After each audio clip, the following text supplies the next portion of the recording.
स्वागत है आपका LGL रिसर्च अकेडमी में। सब्सक्राइब जरूर करें। सोच के देखिए, एक ऐसी सुबह हो जहां कोई भी आम नागरिक सोकर उठे और उसे पता चले कि सरकार ने बिना किसी कारण के उसकी सारी जमीन पर कब्जा कर लिया है।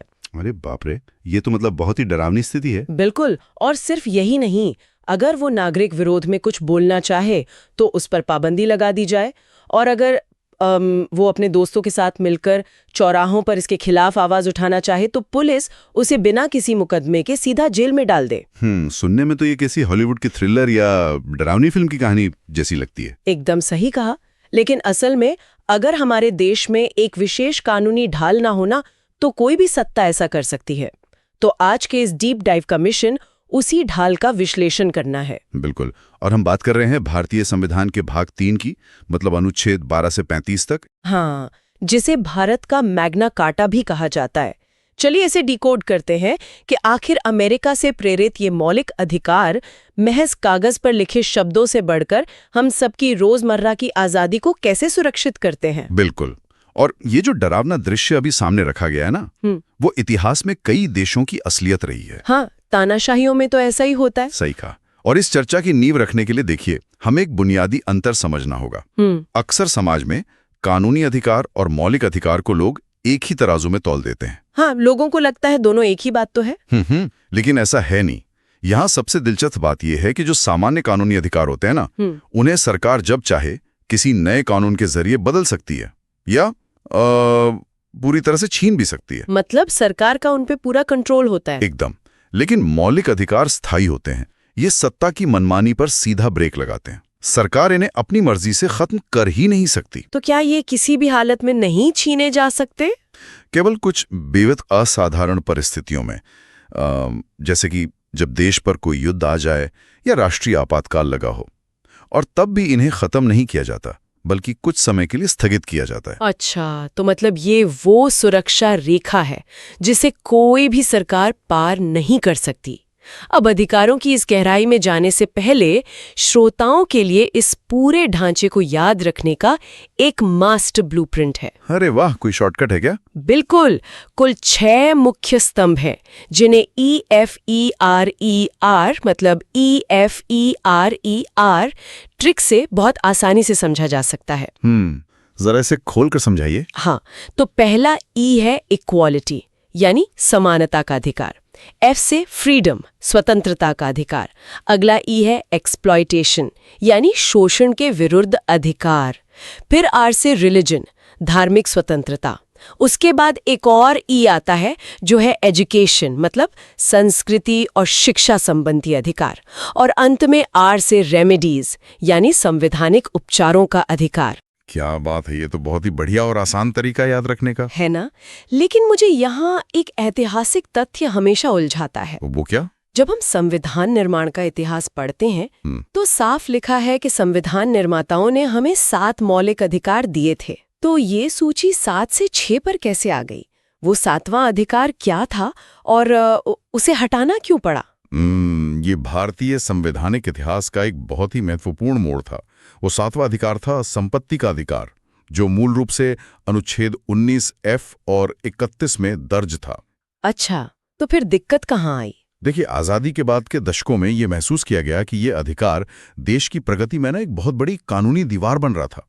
आखिरकार 1978 में 44वें संविधान संशोधन के जरिए इसे मौलिक अधिकारों की श्रेणी से हटा दिया गया और फिर इसे अनुच्छेद 300A के तहत महज एक कानूनी अधिकार बना दिया गया। बिल्कुल सही। इसे अगर हम जमीनी स्तर पर समझे ना, तो इसका कारण बहुत व्यवहारिक था। वो कैसे? कल्पना कीजिए कि सरकार को देश के विकास के लिए कोई बहुत जरूरी बुनियादी ढांचा तैयार करना है।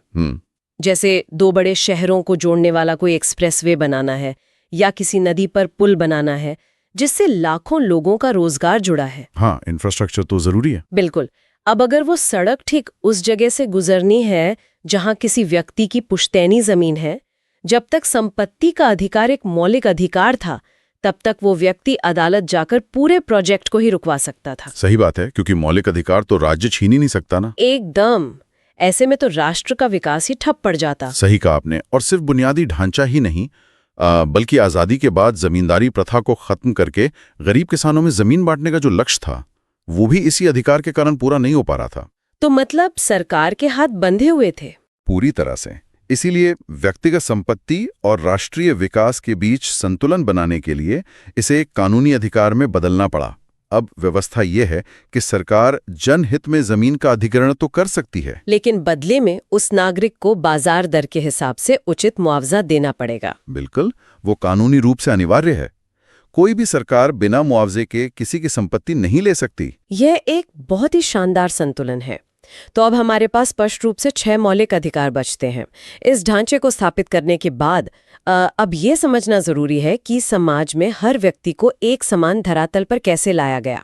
और यही हमें हमारे पहले स्तंभ की ओर ले जाता है, समानता का अधिकार, जो अनुच्छेद 14 से 18 तक फैला हुआ है। हाँ, समानता का ये सिद्धांत ना किसी भी स्वस्थ लोकतंत्र की रीढ़ होता है।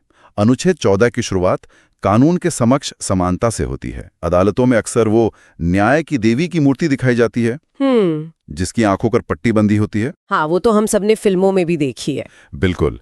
और वो पट्टी महज एक सजावट नहीं है, वो एक कड़ा संदेश है कि जब कोई नागरिक अदालत के दरवाजे पर खड़ा होता है तो कानून ये नहीं देखता कि वो देश का सबसे अमीर उद्योगपति है या फिर सड़क पर सब्जी बेचने वाला एक गरीब इंसान। मतलब कानून दोनों पर समान रूप से लागू होगा। एकदम।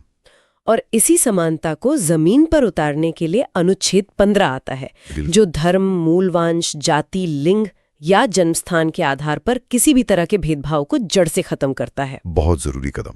हाँ, और इसके बाद अनुच्छेद 16 सरकारी नौकरियों में हर नागरिक को अवसर की समानता देता है। लेकिन जब हम अनुच्छेद 17 पर आते हैं तो ये सिर्फ एक कानून नहीं बल्कि एक ऐतिहासिक सामाजिक सर्जरी लगता है। आप छुआछूत या अस्पृश्यता के अंत की बात कर रही हैं ना? बिल्कुल। देखिए, संविधान निर्माताओं को ये भली-भांति पता था कि भारत में जाति व्यवस्था की जड़ें बहुत बहुत गहरी हैं। सदियों से समाज के एक बड़े वर्ग को सिर्फ उनके जन्म के आधार पर पानी के कुओं, मंदिरों और सार्वजनिक स्थानों से दूर रखा गया, जो कि बहुत ही अमानवीय था। बिल्कुल। और इसके लिए सिर्फ एक सामान्य कानून बना देना काफी नहीं था।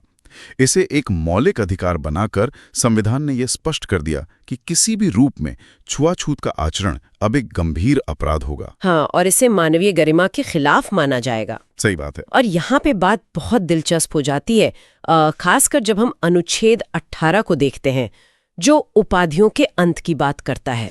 टाइटल्स का एबोलिशन। हाँ, अगर हम आजादी से पहले के समाज की कल्पना करें तो महाराजा, राय बहादुर, सुल्तान या दीवान जैसी उपाधियां बहुत आम थीं। हाँ, अंग्रेज सरकार तो इन उपाधियों का खूब इस्तेमाल करती थी। बिल्कुल।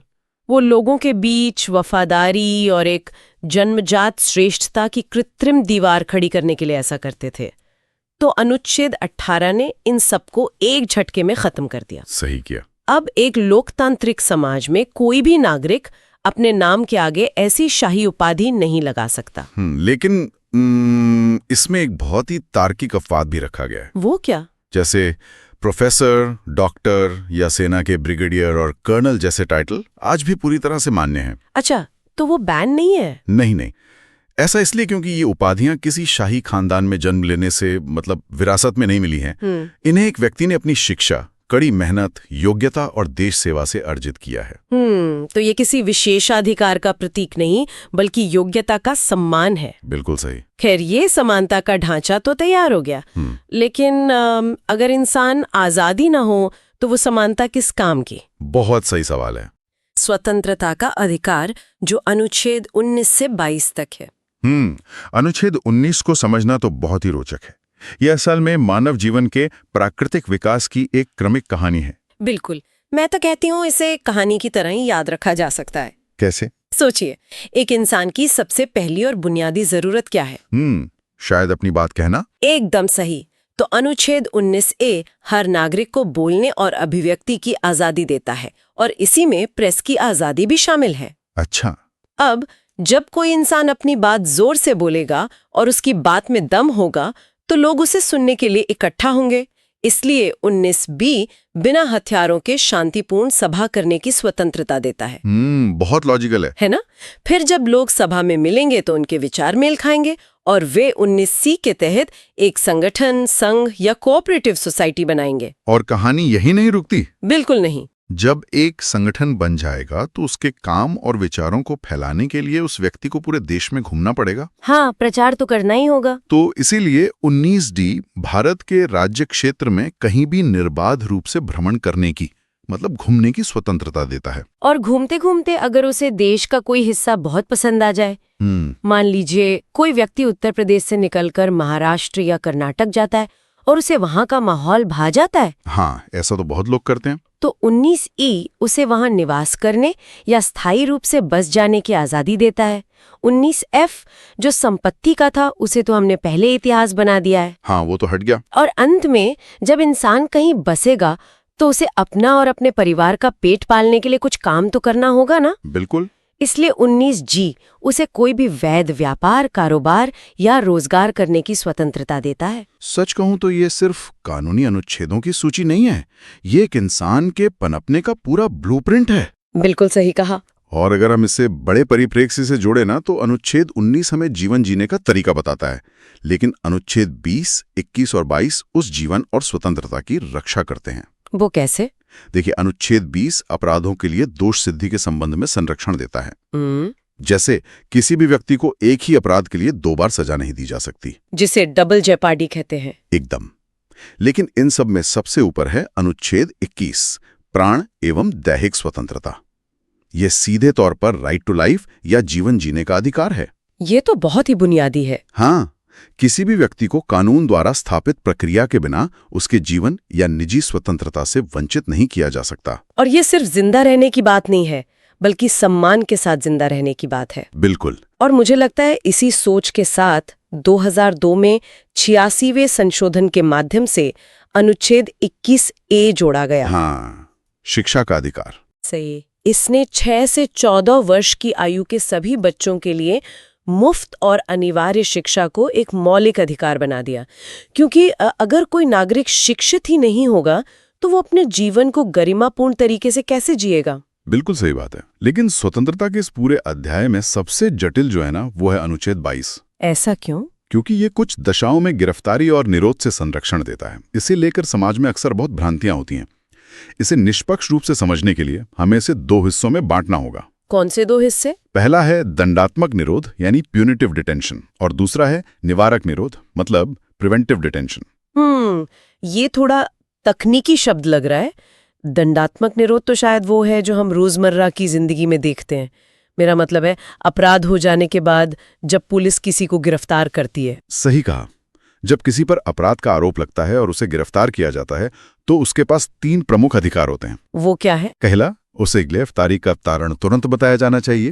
दूसरा, उसे अपने मनपसंद वकील से परामर्श करने का पूरा अधिकार है। और तीसरा, सबसे महत्वपूर्ण, 24 घंटे वाला नियम। बिल्कुल। गिरफ्तारी के 24 घंटे के भीतर उसे नजदीकी मजिस्ट्रेट या जज के सामने पेश करना अनिवार्य है। इसमें बस यात्रा का समय हटा दिया जाता है। मतलब पुलिस किसी को भी अपनी मर्जी से कई दिनों तक लॉकअप में सड़ा नहीं सकती। एकदम। अदालत तय करेगी कि उसे जेल भेजना है या बेल देनी है। ये तो नागरिकों के लिए एक बहुत बड़ी राहत है। लेकिन ये निवारक निरोध क्या है? शब्द से ऐसा लगता है कि अपराध होने से पहले ही किसी को पकड़ लेना। हाँ, बिल्कुल ऐसा ही है। तो क्या ये सरकार को बहुत ज्यादा असीमित ताकत नहीं दे देता? देखिए, ये एक बहुत ही वाजिब चिंता है। निवारक निरोध का मतलब है किसी व्यक्ति को इसलिए हिरासत में लेना क्योंकि राज्य को पुख्ता अंदेशा है कि वो भविष्य में देश की सुरक्षा या समाज की शांति भंग कर सकता है। मतलब उसने अभी कुछ किया नहीं है? नहीं, इसमें व्यक्ति ने कोई अपराध किया नहीं होता, बल्कि उसे अपराध करने से रोकने के लिए नजरबंद किया जाता है। और इसमें पुलिस को वारंट दिखाने की भी जरूरत नहीं होती। लेकिन अगर ऐसा है तो कोई भी सरकार अपने राजनीतिक विरोधियों को बिना मुकदमा चलाए हमेशा के लिए जेल में डाल सकती है। इसके दुरुपयोग को कैसे रोका जाता है? यहीं पर संवैधानिक संतुलन काम आता है। निवारक निरोध के तहत किसी भी व्यक्ति को अधिकतम 3 महीने तक ही बिना किसी न्यायिक समीक्षा के हिरासत में रखा जा सकता है। अच्छा, 3 महीने की लिमिट है? हाँ। अगर सरकार 3 महीने से ज्यादा नजरबंद रखना चाहती है तो उसे उच्च न्यायालय के जजों से बनी एक सलाहकार बोर्ड के सामने ठोस सबूत पेश करने होंगे। मतलब कोई चेक एंड बैलेंस है? बिल्कुल। बोर्ड की मंजूरी के बिना हिरासत नहीं बढ़ाई जा सकती। अगर हम इसका एक वास्तविक और तटस्थ उदाहरण देखें ना, जब जम्मू कश्मीर से अनुच्छेद 370 हटाया गया था, तब राज्य में किसी भी संभावित अशांति या भड़काऊ गतिविधियों को रोकने के लिए कई स्थानीय नेताओं को इसी कानून के तहत कुछ समय के लिए नजरबंद किया गया था। न्यूज में काफी था वो। हाँ, तो इसका उद्देश्य सजा देना नहीं था, बल्कि एक बड़े राष्ट्रीय बदलाव के दौरान कानून व्यवस्था बनाए रखना था। अब ये तस्वीर एकदम साफ हो गई। हमने आजादी और समानता को तो विस्तार से समझ लिया, लेकिन किसी भी लोकतंत्र की असली परीक्षाएं इस बात में होती है कि वो समाज के सबसे कमजोर और हाशिए पर रहने वाले वर्गों की सुरक्षा कैसे करता है। सही बात है। क्योंकि अगर आप भूखे हैं या गुलाम हैं तो भाषण देने की आजादी का कोई अर्थ ही नहीं रह जाता। बिल्कुल नहीं। ये हमें हमारे EFRP के अगले हिस्से पर लाता है, शोषण के विरुद्ध अधिकार, जो अनुच्छेद 23 और 24 में है। इतिहास गवाह है कि सदियों से भारत में ताकतवर वर्गों ने कमजोर लोगों का भारी शोषण किया है। अनुच्छेद 23 इसी पर सीधा प्रहार करता है। ये मानव तस्करी और बंधुआ मजदूरी को रोकता है ना? एकदम। इंसानों की खरीद फरोख्त और बेगार, जिसे हम बंधुआ मजदूरी कहते हैं, उस पर पूरी तरह से रोक लगाता है। किसी भी इंसान से उसकी इच्छा के विरुद्ध बिना उचित वेतन दिए काम करवाना अब एक दंडनीय अपराध है। और अनुच्छेद 24 बच्चों के बचपन को कारखानों के धुएं और खदानों के अंधेरे से बचाता है। वो कैसे? इसके तहत 14 वर्ष से कम उम्र के बच्चों को किसी भी खतरनाक काम में लगाना सख्त वर्जित है। ये देश के भविष्य को सुरक्षित करने वाला एक बेहद कड़ा कानून है। बहुत जरूरी भी है। बिल्कुल। अब अगर हम ब्लूप्रिंट के अगले R यानी धर्म के अधिकार की ओर बढ़ें, जो अनुच्छेद 25 से 28 तक है, तो भारत जैसे विविध देश में ये कैसे काम करता है? देखिए, भारत का धर्मनिरपेक्ष मॉडल पश्चिमी देशों से थोड़ा अलग है। अनुच्छेद 25 हर नागरिक को अपनी अंतःकरण की आवाज सुनने, किसी भी धर्म को अबाध रूप से मानने और उसके रीति रिवाज निभाने और उसका प्रचार करने की पूरी स्वतंत्रता देता है। मतलब आप अपनी आस्था के लिए पूरी तरह स्वतंत्र हैं। हाँ, और यही कारण है कि इस देश में हमें सड़कों पर मुहर्रम का ताजिया भी शांति से निकलते हुए दिखता है, और विशाल रथ यात्राएं या नगर कीर्तन भी। ये सब इसी अनुच्छेद के तहत संरक्षित है। और बाकी अनुच्छेद क्या कहते हैं? अनुच्छेद 26 धार्मिक संस्थाओं की स्थापना और उनके प्रबंधन का अधिकार देता है, और अनुच्छेद 27 ये सुनिश्चित करता है कि राज्य किसी भी नागरिक पर ऐसा कोई टैक्स नहीं लगाएगा जिसका पैसा किसी विशेष धर्म को बढ़ावा देने के लिए खर्च किया जाए। यहाँ मुझे एक शंका है। बताइए। धार्मिक आजादी तो समझ आ गई, लेकिन क्या सरकारी स्कूलों में या उन शिक्षण संस्थानों में जो पूरी तरह से सरकार के पैसे से चलते हैं, वहाँ किसी विशेष धर्म की शिक्षा या प्रार्थना अनिवार्य की जा सकती है? ये एक बहुत ही अहम बिंदु है जो अक्सर समाज में बहस का मुद्दा भी रहता है। हाँ, कई बार न्यूज में आता है। देखिए, अनुच्छेद 28 एकदम स्पष्ट करता है कि पूरी तरह से सरकारी खर्च पर चलने वाले किसी भी शिक्षण संस्थान में कोई भी धार्मिक शिक्षा या उपदेश नहीं दिया जा सकता। मतलब सरकार का कोई धर्म नहीं है। बिल्कुल। इसलिए सरकारी स्कूल पूरी तरह से धर्मनिरपेक्ष होते हैं। अगर कोई संस्थान राज्य द्वारा मान्यता प्राप्त है ना, तो वहां भी किसी भी छात्र को उसकी या उसके माता पिता की सहमति के बिना किसी धार्मिक अनुष्ठान में भाग लेने के लिए मजबूर नहीं किया जा सकता। ये स्पष्टता बहुत जरूरी थी। इसके बाद हमारे ब्लूप्रिंट का आखिरी ई आता है, संस्कृति और शिक्षा संबंधी अधिकार, यानी अनुच्छेद 19 और 30, जो विशेष रूप से धार्मिक और भाषाई अल्पसंख्यकों के लिए डिजाइन किया गया है। सही कहा। देखिए, लोकतंत्र का मतलब सिर्फ बहुमत का शासन नहीं होता। तो फिर क्या होता है? इसका असली अर्थ यह है कि समाज के सबसे छोटे समूह की आवाज भी सुरक्षित रहे। अनुच्छेद भी अल्पसंख्यक वर्ग को अपनी विशिष्ट भाषा, लिपि या संस्कृति को बनाए रखने का मौलिक अधिकार देता है। इसे एक व्यवहारिक उदाहरण से समझते हैं। जी बिल्कुल। मान लीजिए देश के किसी हिस्से में एक छोटा सा भाषाई समुदाय रहता है, जिसकी अपनी एक प्राचीन भाषा है जो धीरे धीरे विलुप्त हो रही है। अब वो समुदाय अपनी भाषा और संस्कृति को आने वाली पीढ़ियों तक कैसे पहुंचाएगा? और यही अनुच्छेद 30 उनकी ढाल बनता है। अच्छा जी, ये अनुच्छेद सभी धार्मिक और भाषाई अल्पसंख्यकों को अपनी पसंद के शैक्षणिक संस्थान स्थापित करने और उनका प्रशासन करने का अधिकार देता है। मतलब वो अपने स्कूल खोल सकते हैं? बिल्कुल। वो भाषाई समुदाय अपना खुद का एक स्कूल या मदरसा या संस्कृत विद्यालय खोल सकता है, जहां शिक्षा का माध्यम उनकी अपनी भाषा हो। लेकिन इसमें एक विजुअल उदाहरण भी है ना, जिसे समझना बहुत दिलचस्प है। अरे हाँ, बिल्कुल। आप सोचिए, जैसे वो झुका हुआ नंबर 2 होता है ना, वो एकदम तनकर खड़ा हो जाए और 9 बन जाए। अरे वाह, क्या बात है। ये दर्शाता है कि पहले अल्पसंख्यक अपने अधिकारों के लिए शायद गिड़गिड़ा रहे थे, लेकिन संविधान के अनुसार ताकत दी। क्या शानदार तरीका है इसे समझने का। और सबसे बड़ी बात यह है कि जब सरकार स्कूलों को आर्थिक मदद या ग्रांट बांटती है तो वो इस आधार पर कोई भेदभाव नहीं कर सकती कि अमुक संस्थान किसी अल्पसंख्यक वर्ग द्वारा चलाया जा रहा है। सरकार उन्हें भी समान रूप से अनुदान देगी। ये एक समावेशी और विविधता से भरे भारत की बहुत खूबसूरत तस्वीर है।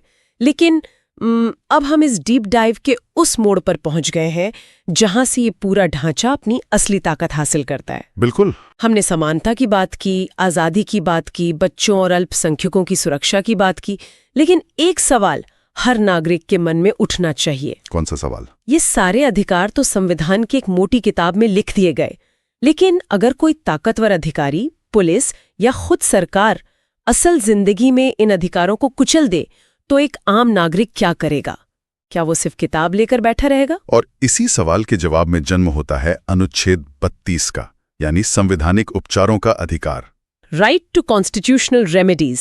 जी, संविधान के मुख्य निर्माता डॉक्टर B.R. अम्बेडकर ने इस अनुच्छेद को स्पष्ट शब्दों में संविधान का हृदय और आत्मा कहा था। उनका मानना था कि अगर आपके पास अधिकार हैं लेकिन उन्हें लागू करवाने का कोई जरिया ही नहीं है तो वे अधिकार पूरी तरह से अर्थहीन है। तो इस सब का असल मतलब क्या है? इसका सीधा सा अर्थ यह है कि अगर किसी भी नागरिक को लगता है कि उसके मौलिक अधिकारों का हनन हुआ है तो उसे सालों तक निचली अदालतों के चक्कर काटने की कोई आवश्यकता नहीं है। तो वो कहाँ जाएगा? वो सीधे देश की सर्वोच्च अदालत यानी सुप्रीम कोर्ट का दरवाजा खटखटा सकता है। अच्छा, सीधा सुप्रीम कोर्ट? बिल्कुल। और जब कोई नागरिक सुप्रीम कोर्ट पहुंचता है तो कोर्ट उसके अधिकारों को बहाल करने के लिए कुछ विशेष आधिकारिक आदेश जारी करता है। कानूनी भाषा में इन्हें रिट कहा जाता है। WRITS, Ritz? जी, ये 5 प्रकार के होते हैं और ये प्रशासन पर बहुत भारी पड़ते हैं। चलिए इन 5 लैटिन शब्दों को असल जिंदगी के उदाहरणों से जोड़ते हैं ताकि इनका काम करने का तरीका हमेशा के लिए साफ हो जाए। सबसे पहला है बंदी प्रत्यक्षीकरण, जिसे अंग्रेजी में हेबियस कॉर्पस कहते हैं। हाँ, इसका शाब्दिक अर्थ है शरीर को प्रस्तुत करना। इसको ऐसे समझते हैं, कल्पना कीजिए कि पुलिस ने किसी व्यक्ति को उठाया, लेकिन 24 घंटे बीत जाने के बाद भी उसे किसी जज के सामने पेश नहीं किया। उसे 3 दिन तक बिना किसी रिकॉर्ड के गुप्त रूप से थाने में बैठाकर रखा गया है, जो कि पूरी तरह गैर कानूनी है। बिल्कुल। ऐसे में उस व्यक्ति का कोई भी परिजन सुप्रीम कोर्ट जा सकता है। कोर्ट तुरंत बंदी प्रत्यक्षीकरण रिट जारी करता है और पुलिस को आदेश देता है कि उस व्यक्ति को तुरंत हमारे सामने सशरीर प्रस्तुत करो और बताओ कि उसे किस कानून के तहत बंदी बनाया गया है। और अगर हिरासत गैर कानूनी साबित होती है तो उसे तुरंत आजाद कर दिया जाता है। ये रिट नागरिकों को पुलिस की मनमानी और अवैध हिरासत से बचाने का सबसे बड़ा और सबसे तेज हथियार है। एकदम सही। दूसरा रिट है परमादेश या मैंडमस। इसका अर्थ है हम आदेश देते हैं। इसे एक बहुत ही आम स्थिति से समझते हैं। बताइए। कल्पना कीजिए कि एक आम नागरिक रेलवे स्टेशन के टिकट काउंटर पर लंबी लाइन में खड़ा है।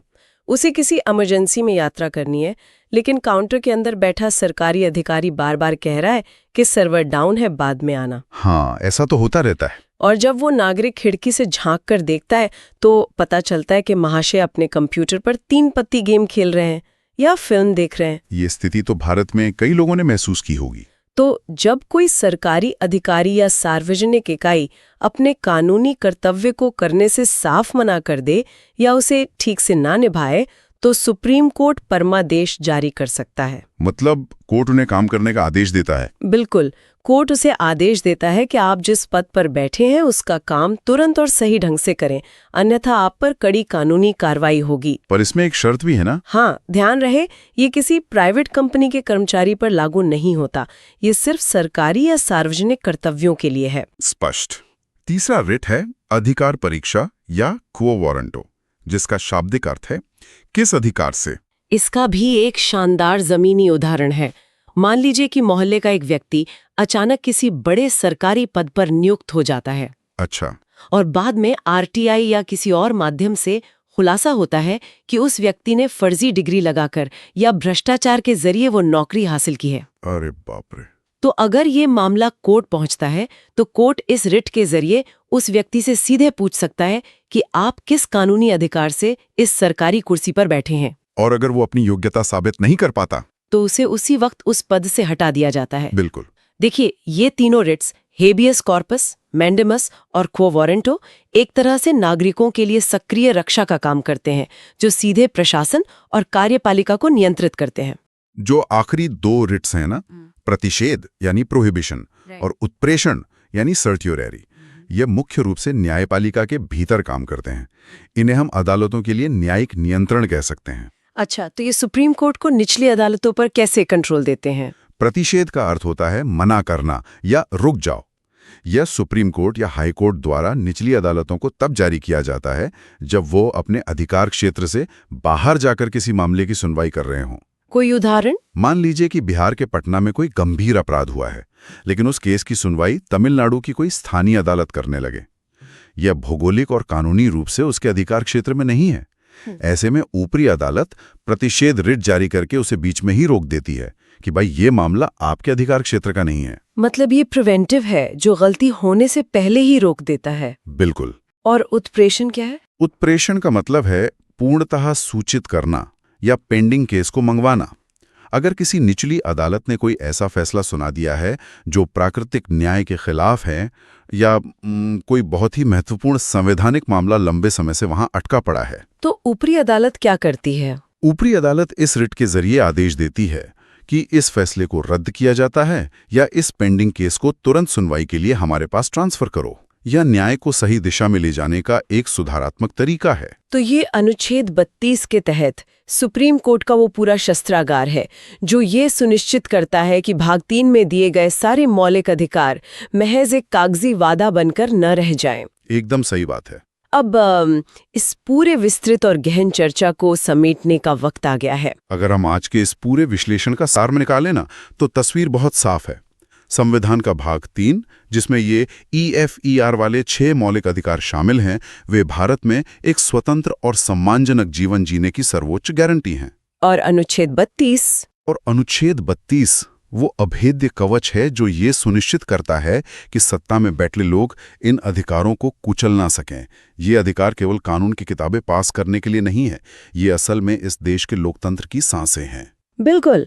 और जो बात श्रोताओं को याद रखनी चाहिए वो ये है कि अधिकार हवाई बातें नहीं है। एकदम नहीं। जब हम सुबह उठकर अखबार पढ़ते हैं, जब हम अपनी पसंद का काम चुनते हैं, जब हम बिना डर के पूरे देश में यात्रा करते हैं और जब हम ये उम्मीद करते हैं कि पुलिस हमारे साथ कानून के दायरे में रहकर व्यवहार करेगी, ये सारी रोजमर्रा की आज़ादी इन्हीं अनुच्छेदों की बदौलत हमें मिलती है। ये हमारी सबसे बड़ी ढाल है। ये एक महत्वपूर्ण सवाल खड़ा करता है। मेरा मतलब है एक ऐसा विचार जिस पर हम सभी को गंभीरता से सोचना चाहिए। वो क्या? मौलिक अधिकार हमें अपार आज़ादी तो देते हैं, लेकिन कोई भी आज़ादी असीमित या निरंकुश नहीं हो सकती। हाँ, एब्सोल्यूट तो कुछ नहीं होता। बिल्कुल। हमेशा सोचिए, जब एक व्यक्ति की बोलने की आज़ादी और दूसरे व्यक्ति के सम्मान से जीने के अधिकार के बीच टकराव होता है, जैसे हेट स्पीच के मामलों में, तो एक परिपक्व लोकतंत्र में संतुलन कैसे बनता है? ये तो बहुत ही गहरी बात है। हमें हमेशा याद रखना चाहिए कि एक सभ्य समाज में जहां आपकी आज़ादी खत्म होती है, ठीक वहीं से दूसरे इंसान के अधिकार शुरू होते हैं। क्या बात कही है आपने। अधिकारों और कर्तव्यों के बीच का ये संतुलन ही एक सफल लोकतंत्र की निशानी है। लोग के लिए एक सवाल है, राष्ट्र आपातकाल के दौरान अनुच्छेद 359 के तहत कौन से मौलिक अधिकार किसी भी स्थिति में निलंबित नहीं किए जा सकते? इसका आंसर क्या होगा, कमेंट में जरूर बताइए। वीडियो पसंद आया तो शेयर, लाइक और सब्सक्राइब जरूर करें। धन्यवाद।